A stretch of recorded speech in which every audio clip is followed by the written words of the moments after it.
Anyway, today it's the 75th anniversary of the ending of the war in Europe, and quite appropriate. So this video looks back through the lives of people like myself and those who were born from 1930 onwards, before some twit, we might like to change the vowel in the middle of that to make it more appropriate, decides that we're going to be locked away for the next few months.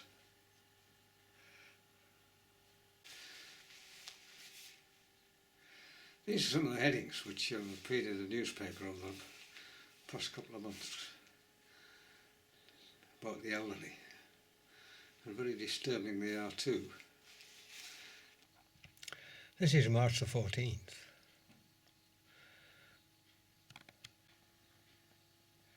And this is March the 16th.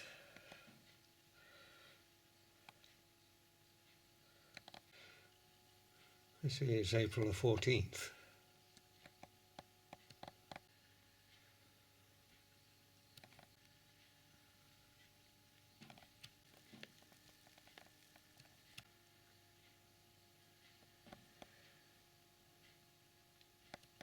This is Sunday, May the 3rd. Another Sunday, May the 3rd.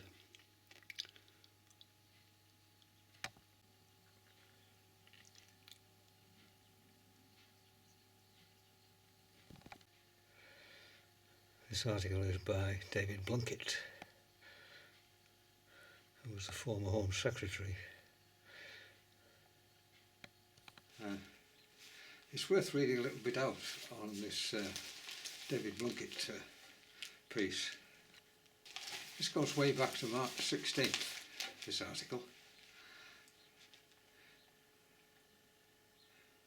If the government pursues a suggestion made on Saturday by Health Secretary Matt Hancock, that soon all people aged over 70 in Britain should go into self-isolation for 4 months,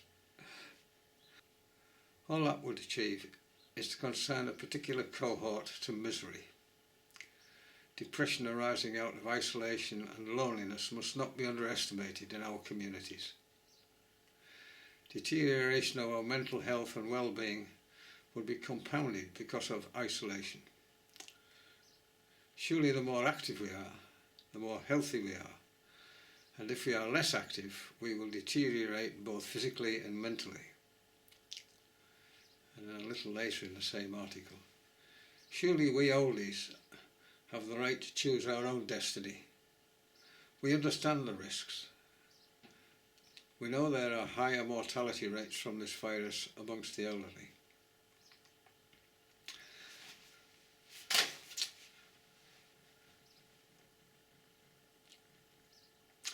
So this video deals with coronavirus, the elderly, and what's likely to happen, or what is happening, or how they have been treated, and how perhaps they should be treated. But it looks more at the what has happened during their lives, the interesting things that have happened, the contributions they have made during their lives to make Britain a much better place, the place it is today, and they've undergone some terrible hardships.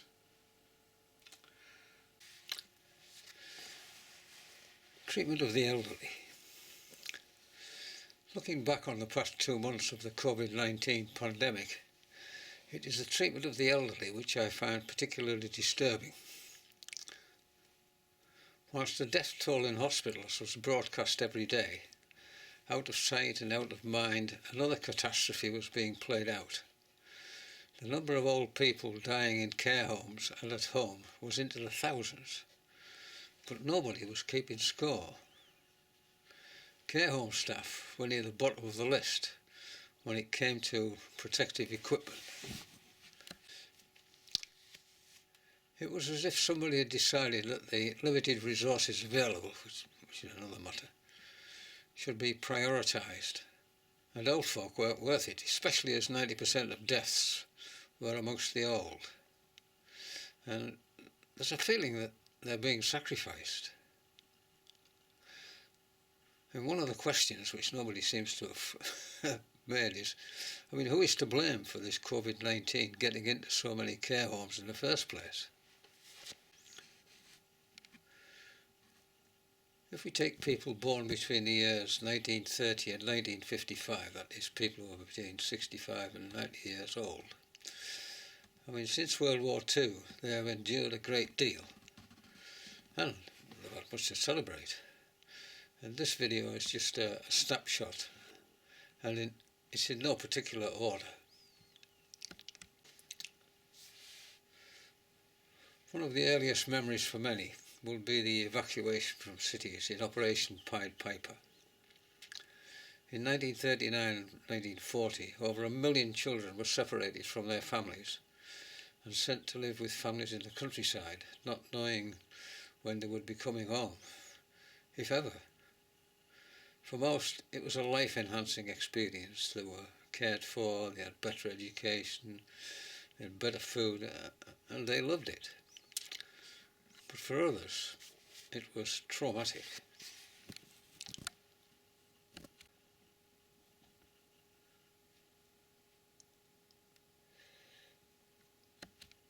It all happened suddenly. They were taken to the station by their parents or by their teachers. They were labelled light luggage with their gas masks in little cardboard boxes, a few possessions and a treasured toy. On arrival at their destination, they were lined up, and foster carers chose the ones they wanted. I'll have that one, was the memory that many retained. Those who were a bit rough round the edges through poverty and deprivation were usually the last ones left. Sometimes siblings were separated. The older ones were often just treated as free labour, either in the house or on a farm somewhere. Many were kept separate from the rest of their adopted families, and, sad to say, many were physically and sexually abused.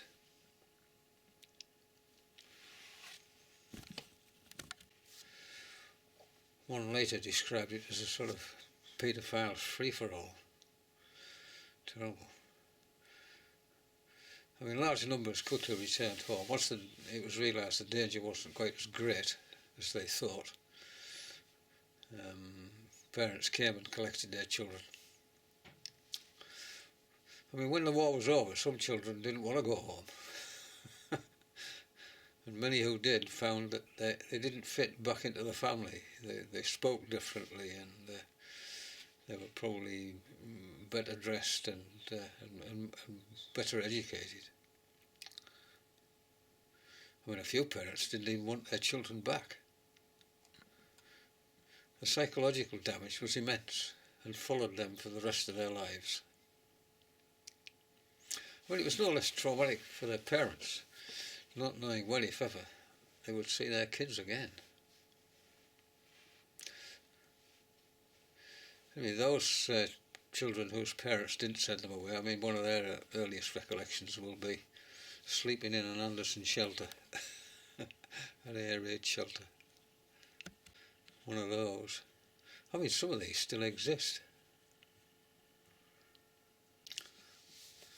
Rationing of food, clothes, furniture, petrol, etc., which had been introduced in 1941, continued long after the war, for another 9 years.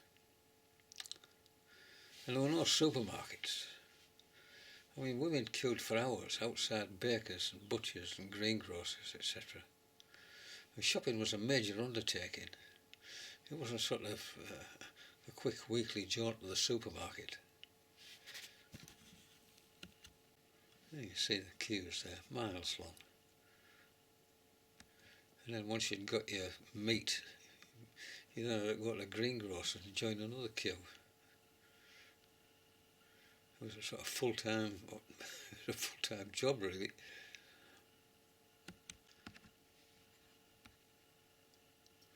Everyone had a ration book. He had more than one actually. One with food, and then there was coupons for clothes and so on. And they contained an allocation of these coupons. And when you'd used them up, that was it. And that was your lot. And it wasn't a lot. And to use your ration book, you had to register with a shop. You couldn't take it anywhere you liked.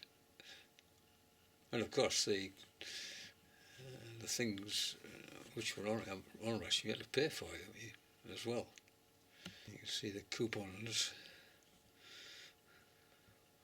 with their stamp. At first only bacon, butter and sugar were rationed, but gradually the list grew. I mean, meat was rationed from the 11th of March in 1940, cooking fats in July 1940, as was tea, while cheese and preserves joined in March and May 1941.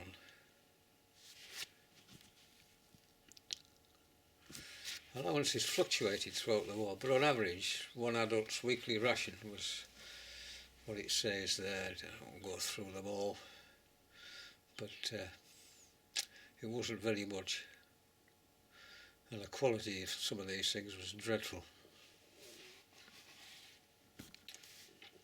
Close rationing began on June the 1st in 1941, which was 2 years after food rationing started, and it ended in March 1949. That was 4 years after the end of the war. People were also urged to make do and mend, so that clothing factories and workers could be used to make items such as parachutes and uniforms needed in the battle against Germany. I mean, parachute silk was particularly treasured for making women's underwear. I mean, I can remember being told by my uncle that there was a factory in Glasgow where the only thing going in at the beginning were turnips or Swedes, as we know them, and what came out at the other end was tins of pineapple chunks. I don't know how true it was, but that was the rumour. The rationing scheme worked by allocating each type of clothing item a points value, which varied according to how much material and labour went into its manufacture. I mean, 11 coupons were needed for a dress, 2 needed for a pair of stockings, 8 coupons required for a man's shirt, and so on all the way down. And every adult was initially given an allocation of 66 points to last for 1 year. But as the war went on, this was reduced. You couldn't go and buy furniture. Furniture was for people who were newlywed and people who had been bummed out. This lasted from 1942 until, again, 3 years after the war in 1948. But it wasn't finally phased out until 1952. There was little choice. It was called utility furniture, and it was designed to make the best use of the wood, which was hard to get hold of. And it all carried this utility mark. Not just furniture, clothing carried this utility mark as well. And I've still got a utility chest of drawers, which was passed to me by my mum and dad. A utility chest of drawers. Still going.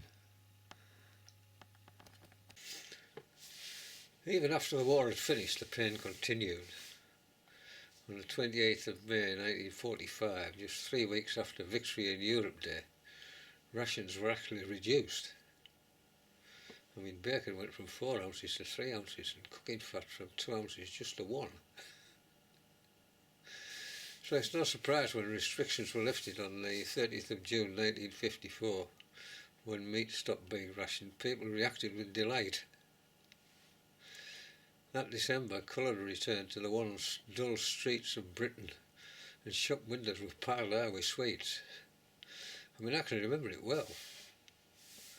Licorice roots and Spanish sticks and pear drops and sherbet dips, aniseed balls, some strange stuff called cremola foam. There was things like spangles, Tizer, that fizzy drink, and refreshers, violet hearts, and funny little things called licorice imps, to name but a few.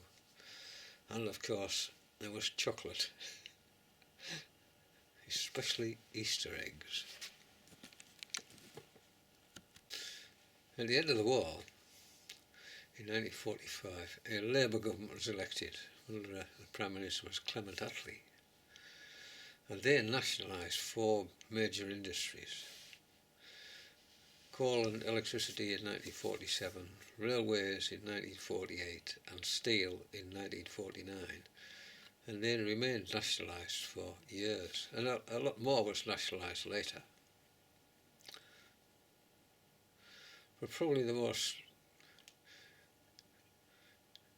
memorable thing of this generation was in 1948 the Labour government pushed through the National Health Service. And probably one of the biggest things, apart from free visits to doctors and hospitals, there was a massive programme of vaccination. They were free, and they saved the lives of thousands, if not millions. And that's probably one of the most welcome ever. Polio vaccine. Polio was every parent's nightmare, but I explained that on an earlier video about vaccination. Most people smoked. I mean, turf cigarettes for the desperate, Woodbines and Park Drive for the poor, Players, Capstan, Senior Service, Three Castles, Craven Air, and Passing Cloud were sort of mainstream, and then Porter smoked Gauloise or Balkan Sobrani. I mean, children collected cigarette labels, matchbox labels and stamps. The best toys were Bacano and train sets for boys, and I seem to remember my sister getting a talking doll which she was enthralled with. It came with a pram. Definitely a division of the sexes there. There were dance halls in most towns with names like, I remember, Locarno, Astoria and Mecca.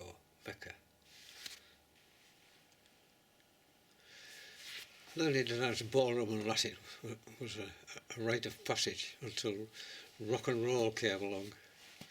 Good male dancers were very popular with girls, but most of us just shuffled around with a throng. I mean, cinemas were everywhere. I had a choice of 26, from flea pits to luxury, and went at least once a week. I mean, most people did their courting at the dance hall and at the pictures. In 1954, the link between smoking and cancer was established, and the numbers of people who smoked has become smaller and smaller every year. I think the latest figure was only 15% of people in the United Kingdom still smoke. And in 1952, London was enveloped by a toxic mixture of fog and coal smoke. They called it smog. It killed 4,000 people more or less immediately, and another 6,000 died later from the effects. And it led to the first of the Clean Air Acts in 1956. There have been subsequent Clean Air Acts since, probably the best known is 1968. Following the war, the world was a totally different place. Of all the Allied forces, Russia had suffered appalling losses, and Stalin, the president of Russia, exacted revenge and annexed several countries to form the Union of Soviet Socialist Republics, the USSR, or Soviet Union as we knew it. And he isolated them from Western capitalist influence by building a 7,000 kilometre long barrier of wire, minefields, watchtowers, etc., which ran all the way from Finland in the Arctic down to Yugoslavia on the Mediterranean. And it's now a cycle trail, those of you interested in cycling. And that red line shows where it was.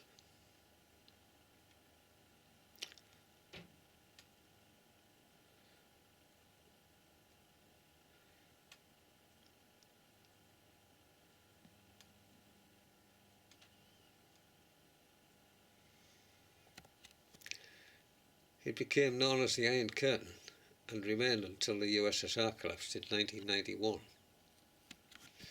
And this is a photograph of Russian tanks in Budapest.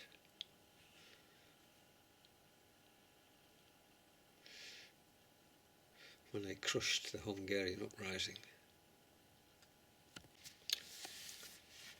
In 1956 in Hungary, and again in Czechoslovakia in 1968, the populations rose up against their Soviet masters, but were crushed unmercifully by Russian tanks and soldiers, whilst the West, well, they simply looked on. I mean, they were dangerous times. Any of these things could have broken out into warfare. In 1949, the Western Alliance formed NATO, the North Atlantic Treaty Organisation, and all countries in the USSR formed the Warsaw Pact. They were military alliances. NATO, particularly the Americans, they had exploded their first hydrogen bomb on November the 1st in 1952. But less than a year later, on August the 12th, 1953, which was about 4 months after Stalin's death, the Soviet Union exploded its first hydrogen bomb. It was 400 kilotons, about 30 times more powerful than the atom bomb which had been dropped on Hiroshima. But more importantly, it only weighed 7 tons and could be carried by conventional long-range bombers. The major worry was how the Russians had managed to do this. Where did they get the information to do it? Well, I'll mention that a little bit later on. This is a later, more massive Russian explosion.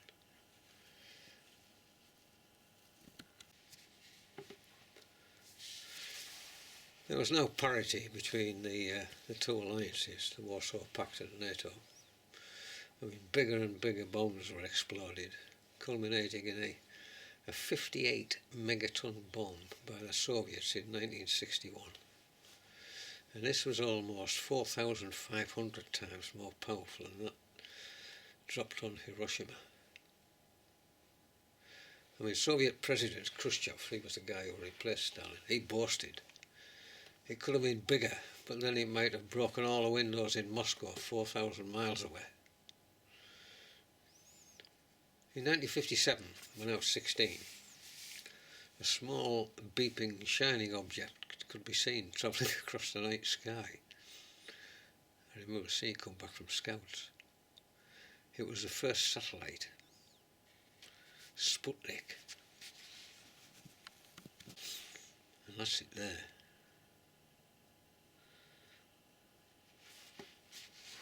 I mean, it looks really insignificant. In fact, it probably was insignificant in itself. It caused great alarm in the West, as it had needed a powerful rocket to get it into space. A rocket which could be used to deliver nuclear weapons to almost anywhere in the Northern Hemisphere.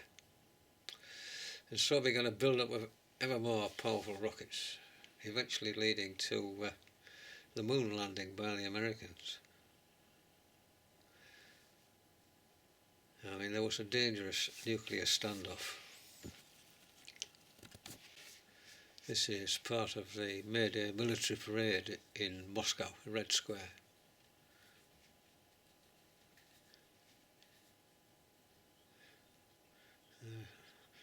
these so-called intercontinental ballistic missiles, ICBMs. In 1991, they negotiated the Strategic Arms Reduction Treaty, START,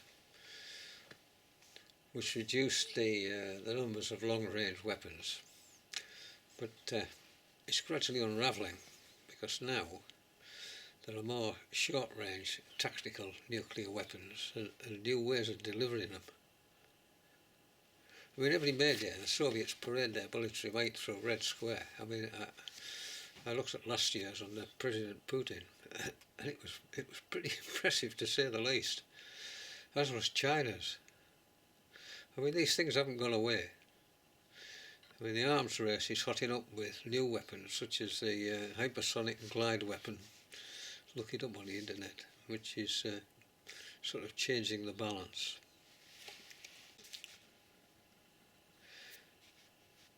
What follows was one of the most terrifying few days of my life and everybody else's life worldwide, not just locally. In 1959, following Fidel Castro's revolution in Cuba, when the Americans were sort of thrown out, minus their assets, the Americans announced an embargo, which still continues to today. So the Soviet Union stepped in to support the Cubans. It bought all their sugar at sort of inflated prices and built lots and lots of infrastructure, new roads and bridges and whatever. But on the 16th of October 1962, some of this infrastructure came to the attention of the United States of America. It was an almost complete nuclear missile site. And Soviet ships carrying what turned out to be nuclear missiles were on their way to Cuba. So the American Navy blocked Cuba, turning away all ships and warning them, every other ship, to keep away. But the Russian ships, they just carried on towards Cuba. And this is a headline of the day from the Lawton Constitution.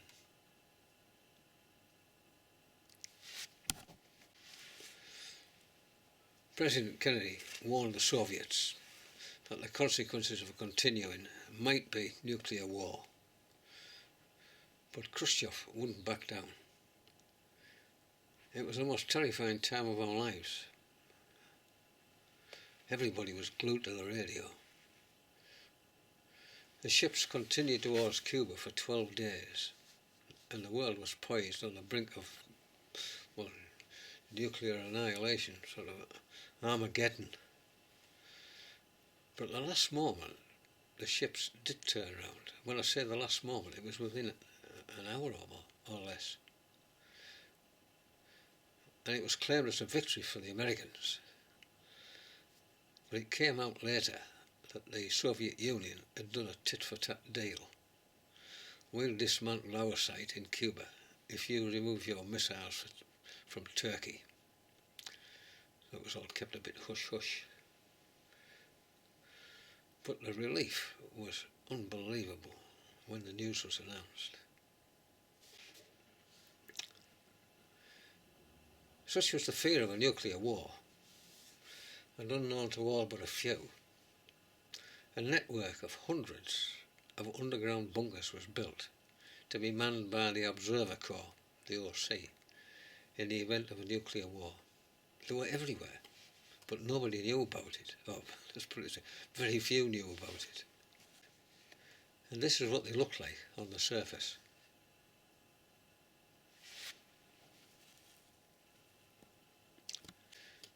A sort of telescopic tall spike, a bit thing sticking out the middle, measured radiation levels, and but it was only poked out at the top during exercises, or it would have been poked out at the top in the event of a nuclear war.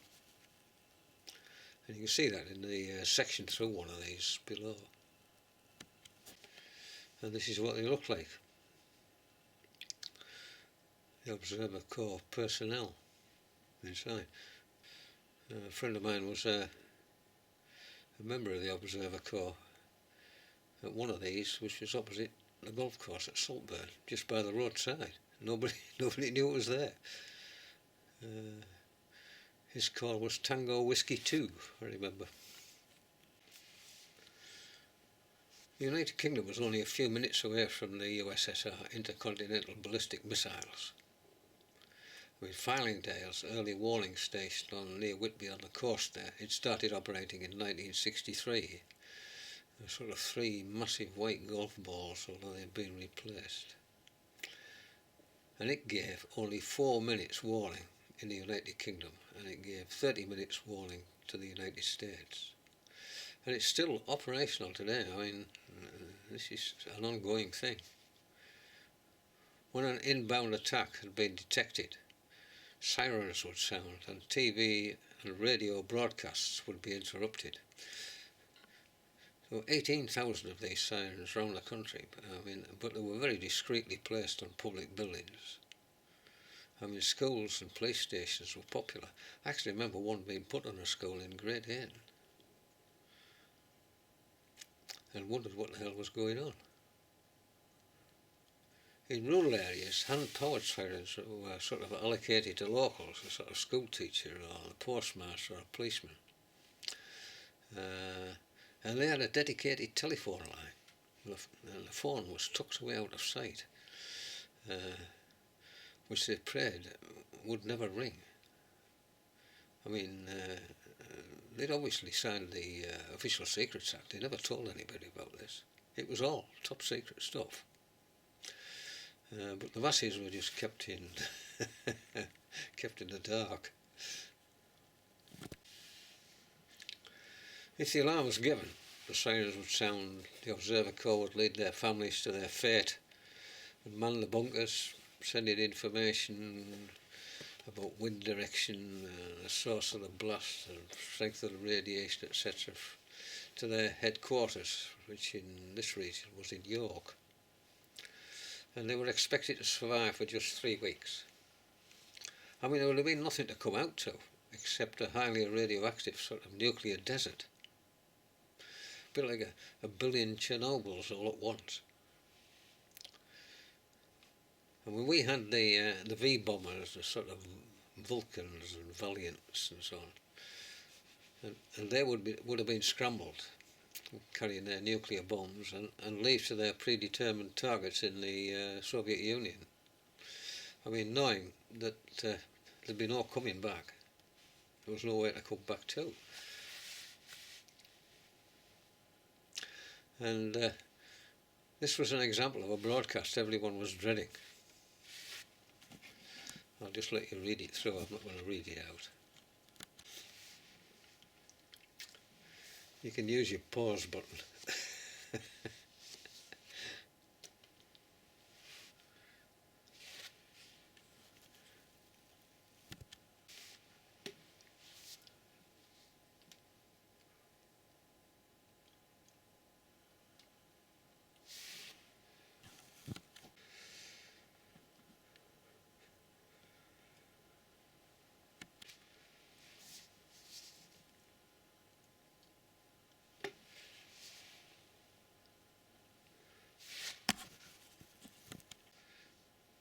The truth of the matter was that there was nothing to come out to. Unless you lived in the Southern Hemisphere, Chile or Australia, somewhere like that. The bunkers and the observation, they were abandoned with the collapse of the USSR in 1991, but they're everywhere. I mean, once you know about them, they're easily recognised. And this is the one at Bedale. Well, it's actually an Askew and it's much more overgrown now, but it's still there. All locked up, you can't get in it. I mean, I don't suppose many people know it's there.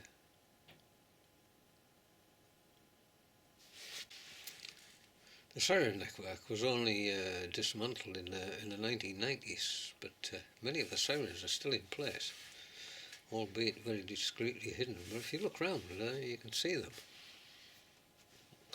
Once you've seen one, they suddenly become very common. Since then, there has been a proliferation of countries with nuclear bombs. The USA, they got theirs in 1945, the Russians in 1949, we got ours in 1952, France 1960, China 1964, India 1974, Pakistan 1998, North Korea 2006, Israel, well, they haven't let anybody know, but it's suggested that they got theirs in 1979. I mean, will Iran be next? Now that the treaty is broken down over enrichment of uranium, and if they do, what will Israel do about it? How will they react? In 1986, there were 70,000 nuclear warheads, and in 2019 it has been cut down to 3,750. I mean, how many 58 megaton bombs does it take to wipe out mankind? It will only take one lunatic to start a chain reaction. I mean, once the button is pressed, then goodness knows what will happen. Well, yes, we do know what will happen. The United Kingdom V-bomber replacement aircraft, the TSR-2, it was cancelled in 1965. They only made one. And the UK, our independent rocket, Blue Streak, it was cancelled in 1960, and ever since then we've got our armaments from the United States of America, so we're very much bound to them for our defence. Another top secret operation kept from the population was Operation Vegetarian. It was suspected that the Axis forces at sea, Germany and Japan and so on, during the war, had biological weapons. And following the British retreat from Dunkirk, my parents' generation, they were expecting an invasion by the Nazis very quickly. I mean, this was before Pearl Harbor and the entry of USA into the war, as it was highly likely that this invasion, this German invasion, would succeed. Churchill set out to make a biological weapon as a last resort. He would use the deadly disease anthrax. It was a sort of super anthrax, wasn't just the run-of-the-mill stuff, which infects both farm animals and humans. It's a ghastly thing. And then to test it, a tiny island, Greenyard Island, just off the coast of northwest Scotland, it was sort of acquired for £500. And that's where it was. In fact, that's where it is. And you can see there Ullapool on the map. On the right hand side you can see Inverness. It was for 5 million pieces of cattle cake to be infected with a highly virulent strain of anthrax and dropped onto German farms, infecting cattle and humans. I mean, millions would have died, and the disease would have just spread like wildfire right across Europe. It was a stuff of nightmares. I mean, apart from the fact that it was against the Geneva Convention. So they penned 50 sheep on this island, and they dropped the cake from a bomber. And within days the sheep started dying of a horrible death. And this experiment, these tests ran from 1942 to 1943. Unfortunately, the United States entered the war, and the tide turned in favour of the Allies. By the time Operation Vegetarian was ready to go in 1944, the plans for D-Day were sort of ready and advanced, and Operation Vegetarian was abandoned, thank goodness. But that wasn't the end of it.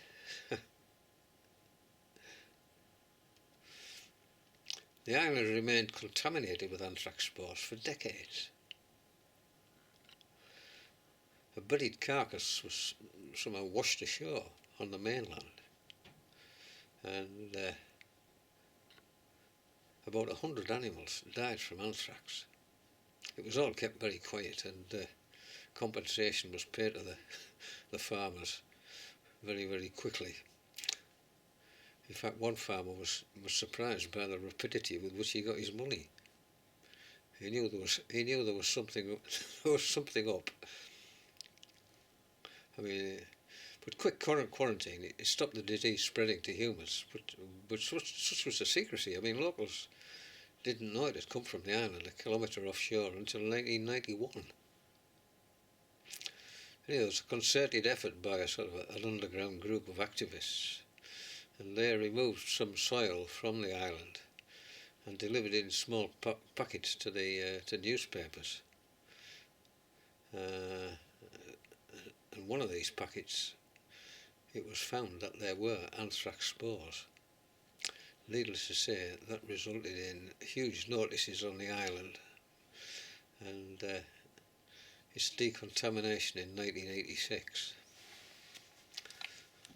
Bearing in mind that was 43 years after the tests. Now you can see the island as I remember it. These big signs all the way around. Although when I saw it, it was long before 1986. But this was when they began the decontamination. That's how they did it.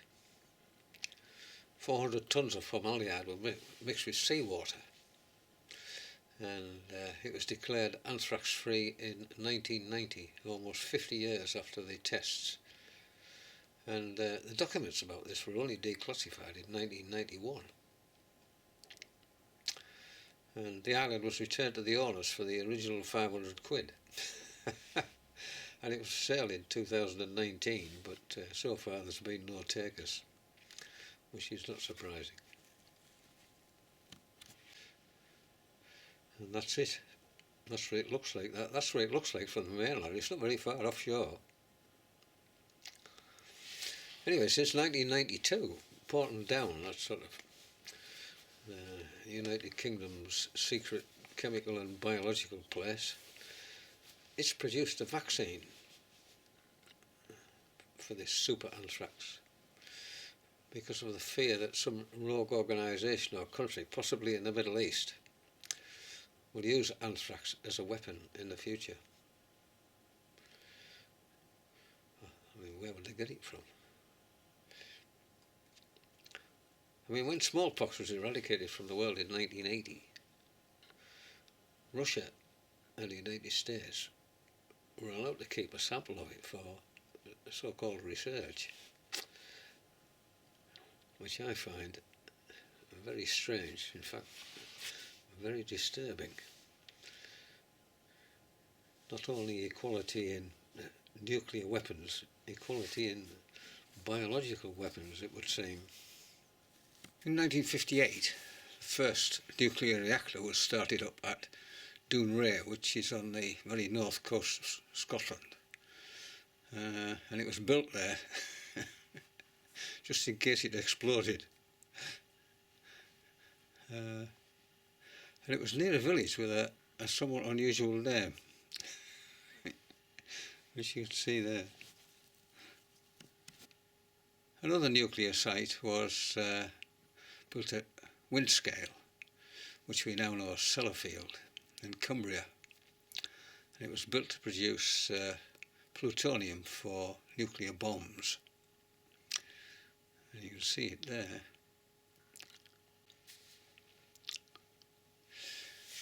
In 1957, one of these reactors caught fire and started burning out of control. They didn't really know what to do about it. It took a hell of a risk and flooded it with water. But radioactive dust escaped into the atmosphere. And this radioactive dust was blown all over the United Kingdom and indeed into Europe. And the fire lasted for 3 days. On top of the chimneys there were these large filters, and they were added right at the end of the build. I mean, nobody wanted them, but Sir John Cockcroft, he insisted that they were put there, and if it hadn't been for them, there'd been an awful lot more dust escaped into the atmosphere. So they prevented a much bigger disaster. I mean, had the core exploded, it would have been the sort of United Kingdom's Chernobyl. And that reactor, it's been sealed off ever since then. And they're not going to have a look at it until 2037. In 1948, the National Service Act came into being, and this is just a notice to men born between July 1938 and September 1938, and a requirement to register at local offices of the Ministry of Labour and National Service on Saturday the 17th of November 1956. If you didn't turn up, the police came round and carted you off, or the military police came round and carted you off. The call-up started in 1949. Between the ages of 17 and 21, you were called up to do your national service in the armed forces. So you got 6 weeks of grim initial training at Catterick, and 16 and a half months somewhere in the collapsing empire. And the 18 months, they were extended to 2 years during the Korean War. I mean, 2 million did compulsory national service, and it didn't finish until 1963. I mean, could you do that today? And the armed forces, they served in many theatres of war. Between 1951 and 1953, 100,000 United Kingdom soldiers served in the forgotten Korean War against China and North Korea. It was a particularly brutal conflict. And 1,078 United Kingdom personnel were killed in action, and 2,674 were wounded, and 1,060 were missing or taken prisoner. I mean, Korea is still divided, and North Korea is pursuing a nuclear weapons program.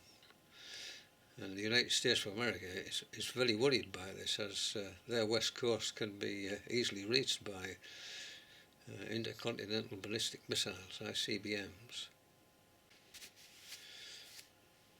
National Service personnel served in Malaya, Cyprus, Kenya, Palestine, Aden, Suez. I mean, they were fighting guerrilla forces. I mean, many lost their lives. One street in Limassol in Cyprus was known as Murder Mile. Ioka terrorists would come out and shoot you in the back.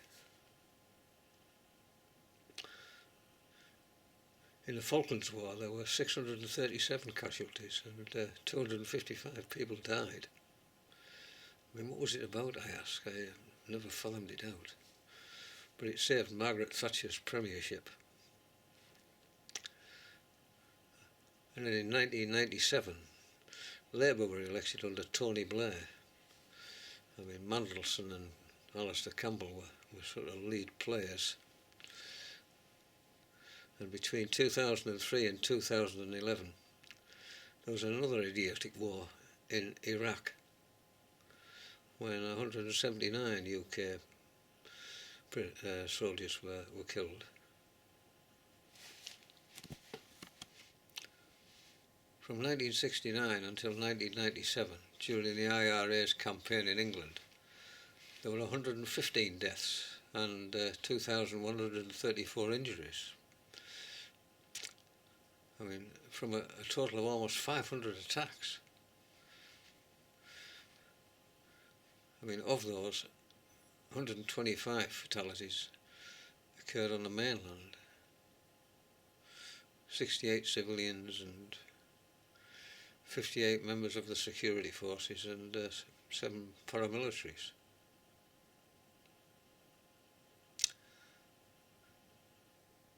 Anyway, looking back, in 1952 King George V died.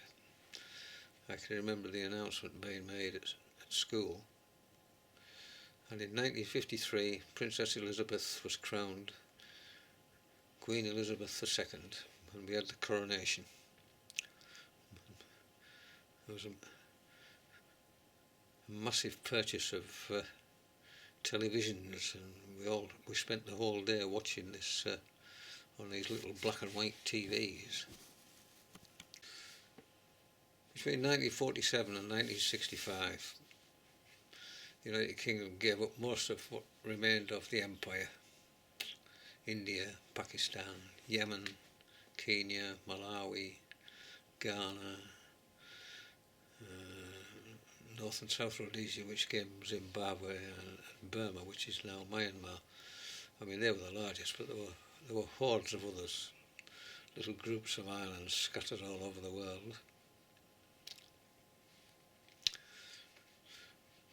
Now, to come back to how did the Russians get all this information about nuclear weaponry and NATO? Well, they had spies in high office. Burgess, McLean, Philby, Blunt and Cairncross. They were known as the Cambridge Five. They sold us out to the Soviet Union. And although they all confessed to it, I mean, none of them was ever prosecuted. I mean, Burgess and McLean and Philby, they did a runner to Russia. But deals were done, you know. I'll tell you all I know, as long as I'm immune from prosecution. I mean, Blunt and Cairncross's confessions of treachery, they only became public knowledge decades later, in 1979, and not until 1990 in Cairncross's case, although he had in fact confessed in 1951. And another big scandal. In 1963, the Minister for War, a guy called John Profumo, he shared a mistress, Christine Keeler, with a Russian spy, and stood up in Parliament and lied about it. But later, when presented with the evidence, he had to admit to it, and he resigned. It was a major crisis for the Macmillan government. And in that same year, the Great Train robbery took place, when £2.6 million was stolen, which is equivalent to £55 million in 2019. All cars were black. All these familiar names were Ford and Morris, Vauxhall, Hillman, Singer, Sunbeam, Austin, Rover, Wolseley, no doubt there were others. And the more upmarket cars like Bristol and Jaguar, Alvis and Daimler. In 1950 there was a 4-year wait for a new car, and you had to wait 6 weeks if you wanted a telephone. But until the 1960s, very few people had cars. There were only 3 radio stations, all from the BBC. One was called the Light Programme, the other one was the Home Service, and there was the third programme. And you needed a licence, a wireless licence from the post office. And it was illegal to listen to unauthorised radio stations. But many listened to Radio Luxembourg, which had a really powerful transmitter, because it played popular music. But it also had advertising. I mean, how many people remember, spelt Keynsham,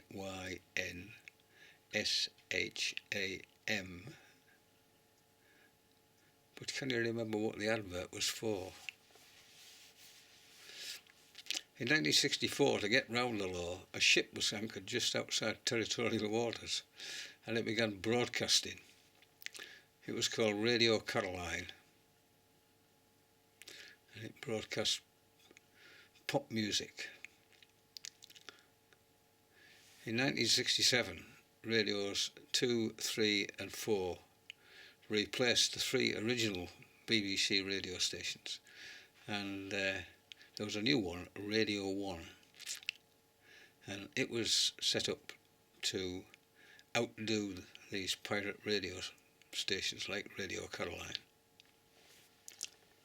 Records was big, breakable things that went round at 72 RPM, whizzing round on Dansette record players. That was the big present to get, a Dansette record player.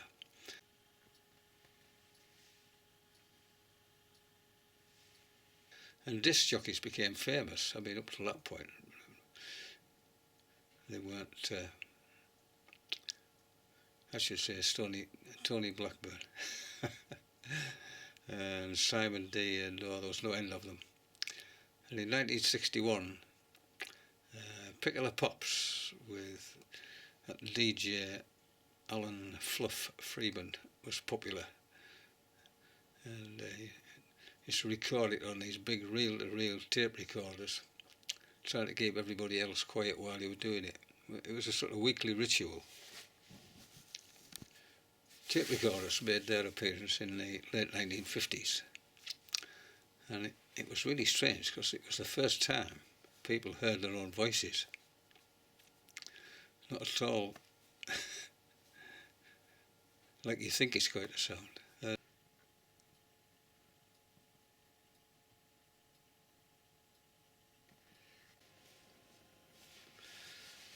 The wireless was the main source of entertainment. It was like Workers' Playtime, Take It From Here, Dick Barton, Special Agent, The Goon Show, Hancock's Half Hour, Have a Go, Joe, Raise a Laugh, Life of the Lions, Round the Horn, Educating Archie. I mean, that was a strange programme. It was a ventriloquist on the radio. When it transferred to television, you realise what a useless ventriloquist this bloke was. And of course the Archers, which is still going. I mean, how many people remember Wilfred Pickles? And then there were comics, Dandy and the Beano, the Wizard, the Hotspur, the Eagle, and the more upmarket School Friend. Before TV was common, I mean, news in pictures came via Picture Post magazine, or when you went to the cinema, there was Pathé, Movie Tour, and Gaumont newsreels, which are fascinating to watch, to look back on now. Televisions cost a fortune. A 12-inch black and white TV with an absolutely lousy picture, it cost in today's money about £2,000. Very few people had fridges or telephones. You know, you couldn't keep milk or meat for more than a couple of days before it started going off. So you had to shop every day for fresh foods.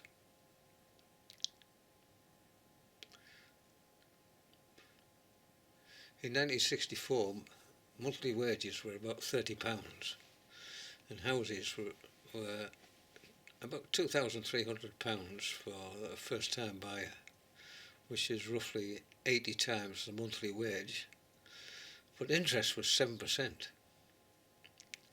I mean, today the average monthly wage is about £2,000, and an equivalent house is about 150,000, which is it's about the same, 75 times the average monthly wage. But the interest, of course, is less than 2% today. So there's not a lot of difference. I mean, unless you live in the southeast of England, where house prices have just absolutely rocketed. And today it's a lot more easy to get a mortgage. They had rock and roll. He started with an unlikely looking idol with a Kiss girl, a chap called Bill Haley and his rockabilly group, the Comets, in the film Rock Around the Clock, which I think it was in 1956. And it caused ructions amongst the establishment. That's just a poster. There's lots of dancing in cinemas and vandalism of seats and so on. And therein followed Elvis Presley, Little Richard, Jerry Lee Lewis, Fats Domino, Buddy Holly, Everly Brothers, Brenda Lee, Chuck Berry, Roy Orbison and Gene Vincent. They were all American. There was no British rock and roll star at that time. They came a little bit later. And before rock and roll, it was people like Johnny Ray and Al McCogan, Frank Sinatra, Frankie Lane, Doris Day and Peggy Lee and others. And eventually Chubby Checker and the Twist made a short appearance. He was unfortunately killed in an aircraft crash. But eventually British artists appeared. I mean, people like Tommy Steele, and the Elvis impersonator Cliff Richard, and there was Billy Fury, and it went on from there. Then there were a couple of sort of skiffle music with Lonnie Donegan being exponents, and there was a little bit of jazz with Acapult. And then along in the 1960s came the Rolling Stones and the Beatles. They made their debuts and been an awful lot since. And of course there was Top of the Pops with Pan's People.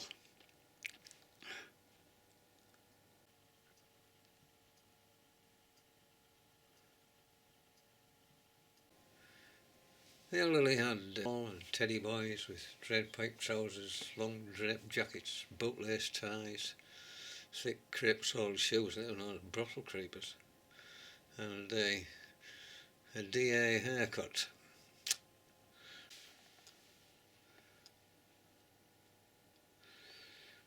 And a sort of teddy boys with their DA haircuts.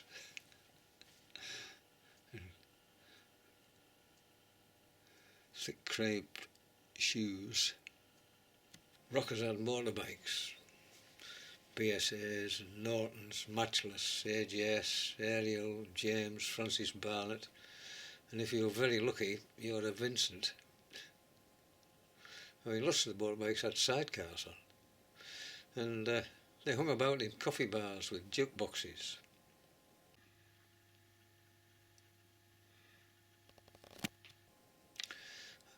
Later on the mods appeared. They had scooters, Italian Vespas and Lambrettas, and they wore sort of sharp Italian suits. Rockers and mods. And rockers and mods, they didn't like one another. There was frequent battles on the south coast between them at seaside resorts. And jazz clubs were popular, but they were a bit more upmarket, sort of sports jackets and cavalry twill trousers with de rigueur. Again, in I think it was the late 60s, there was Woodstock, the Woodstock Festival, very famous. Creedence Clearwater Revival were the main group there, and hippies arrived in the late 60s. Flower power.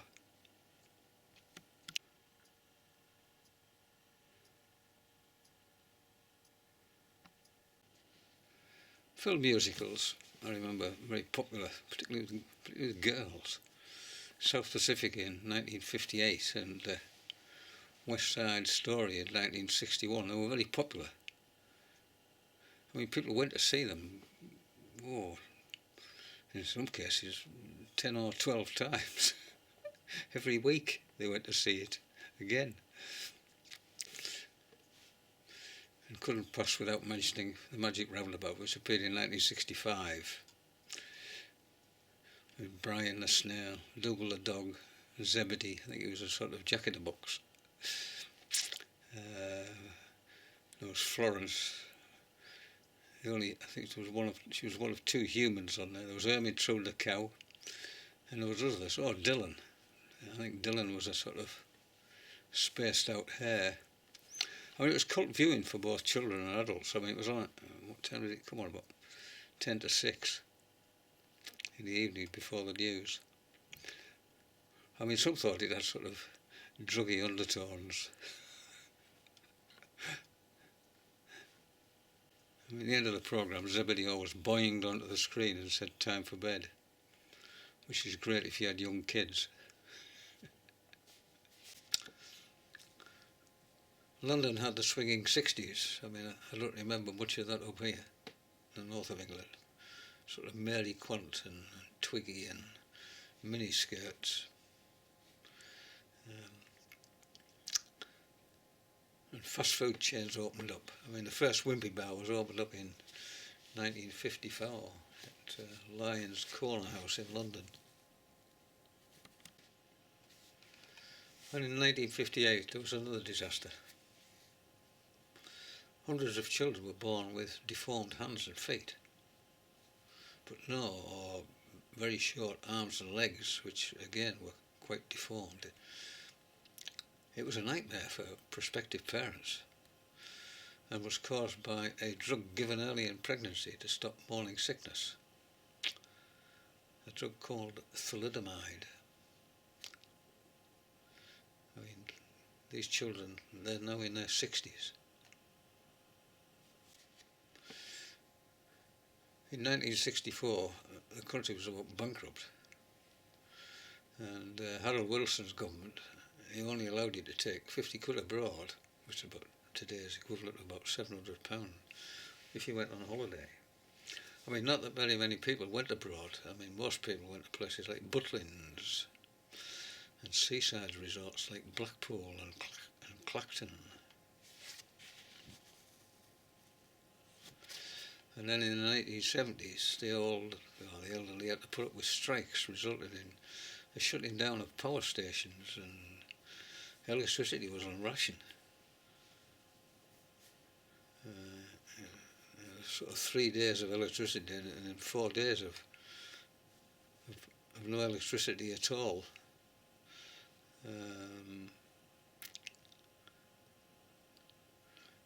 So when the electricity was on, that was when you had to do your cooking or washing or whatever.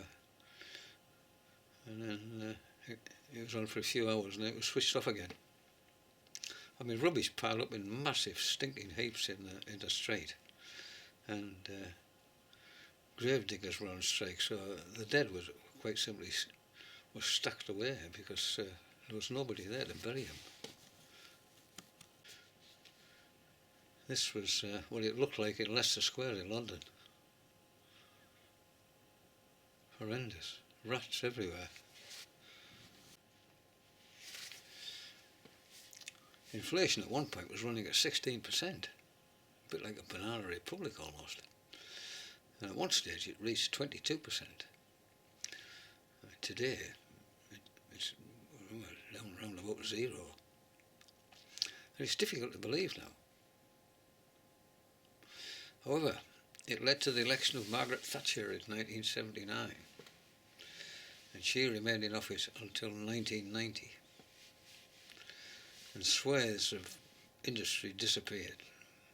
Mining, shipbuilding, steelmaking, British cars, etc. It was only the discovery of North Sea oil which saved the nation's finances, but it was squandered instead of being invested. I mean, most wealth was now concentrated in the London and the South East, where, unfortunately, it remains. Council houses were sold to sitting tenants, but the money couldn't be spent by councils to replace them. The money went straight to the Exchequer. I mean, was that a good thing? I suppose it was if you bought your council house. But for generations to come, it meant going into rented accommodation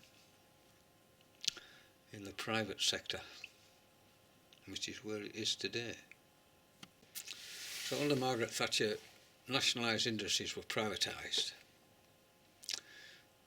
In 1989, the poll tax was introduced in Scotland, and a year later in England,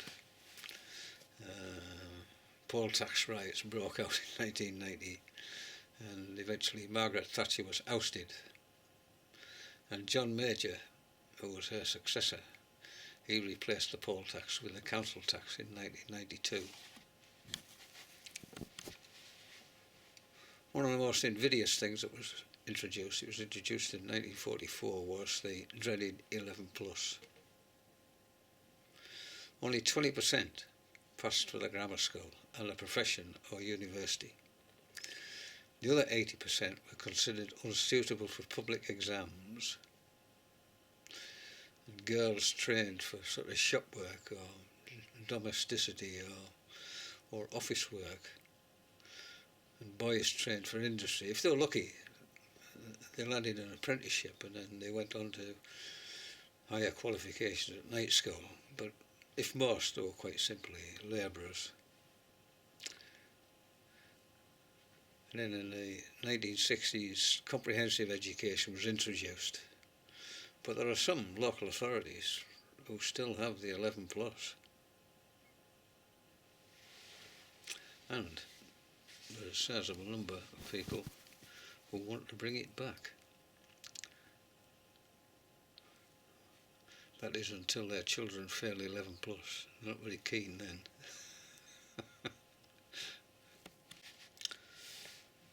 It's been proposed that the over 70 should be subject to the lockdown regulations for longer than the rest, because they are more vulnerable. I mean, the elderly have made many sacrifices and contributed to making the United Kingdom the better place it is today, and they deserve better, even at this late hour. Speaking as an elderly person, we've been through many difficult times during our lives, and we are well aware of the risk of COVID-19 to our mortality. We don't have to be told by some wonk in a suit that we must stay in lockdown until next year. We can make our own risk assessment when it comes to our activities. We aren't joggers or cyclists or lovers of lycra. We'd like to run out to somewhere nice. We'd like to call on our loved ones or have them call on us. We'd like a traipse round a garden centre. Some of us would just like to be able to sit on a bench and watch the world go by and say hello to strangers to break the loneliness. Especially if we live alone or we have difficulties walking very far. We'd like to be able to sit by a river or pond, throw in a line and contemplate whatever comes to mind. We aren't children. Don't treat us like children. But then again, nor are we programmed to obey any government's directives. We can be bolshy if pushed hard enough. So credit us with some common sense. One conspiracist I was listening to was even suggesting it was a sort of Remainers' revenge, because most old people voted to get out of the common market. I think that's pushing it a little bit far. So there are the latest COVID-19 statistics. The average age of those going into hospital is 72. If you're 80 or over, you're 14 times more likely to die than people under 50. And if you're 70 or over, you're 10 times more likely to die than people who are under 50. You're 39% more likely to die if you have dementia, and 37% more likely to die if you're obese. 31% if you have chronic heart disease, and 18% if you have chronic lung disease. And obviously, if you have a combination of these, then it's an awful lot higher.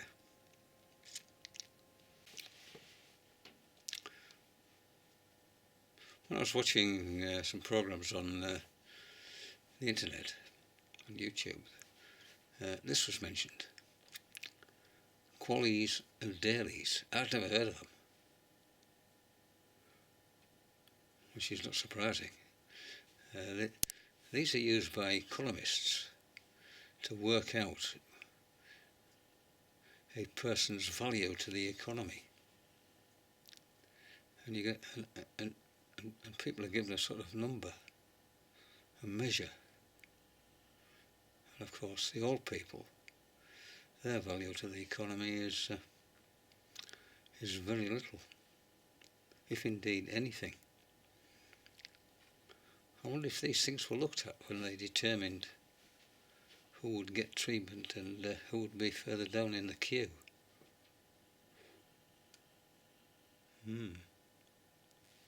Worrying.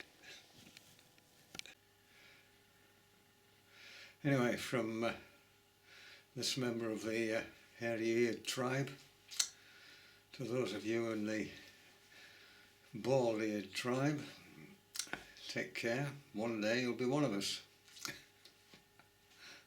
I'll see you again. Bye bye.